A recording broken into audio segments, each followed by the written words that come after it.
The story of the witch trials is one of fear, superstition, and tragedy that swept through Europe and North America between the 15th and 18th centuries. This dark chapter in history saw thousands of people, mostly women, accused of practicing witchcraft, leading to their persecution, torture, and execution. The roots of the witch trials can be traced back to the late Middle Ages, when the Catholic Church and secular authorities began to see witchcraft as a form of heresy and a direct threat to Christian society.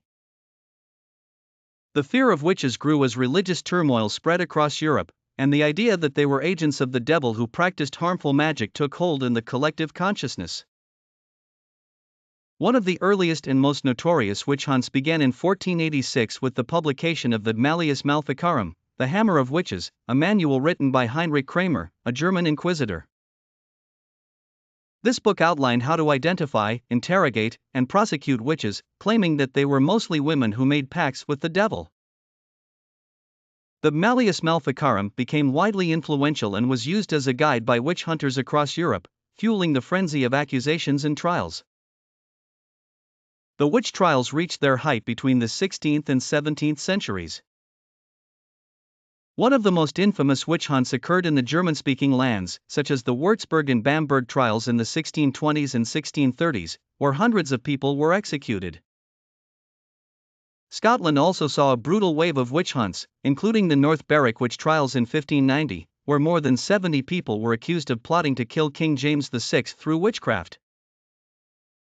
In England, Matthew Hopkins, known as the Witchfinder General, was responsible for the deaths of over 300 people between 1644 and 1647.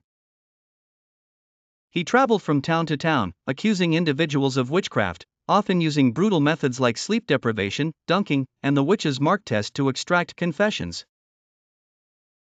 Hopkins profited from his work by charging local authorities for his services, leaving a trail of death and fear in his wake. The most famous witch trials in North America took place in Salem, Massachusetts, in 1692. The Salem witch trials began when a group of young girls claimed to be possessed by the devil and accused several women of witchcraft. The resulting panic led to a series of hearings and trials, during which 19 people were hanged, and one man was pressed to death with heavy stones. Hundreds more were imprisoned, and the entire community was gripped by fear and suspicion. The Salem trials ended after Governor William Phips intervened and the use of spectral evidence, testimony about dreams and visions, was discredited.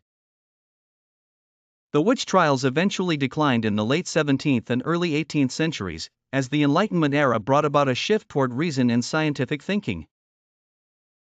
Increasing skepticism, along with criticism of the legal processes used in the trials, led to a gradual end of the witch hunts. By the early 18th century, most European countries and American colonies had stopped prosecuting witches. The legacy of the witch trials is one of tragedy and injustice. Historians estimate that 50,000 to 100,000 people were executed during the witch hunts, with 80% of the victims being women. The trials serve as a chilling reminder of the dangers of mass hysteria, intolerance, and the consequences of unchecked power and fear. Today, they stand as a cautionary tale about the consequences of scapegoating, ignorance, and persecution in times of social and religious turmoil.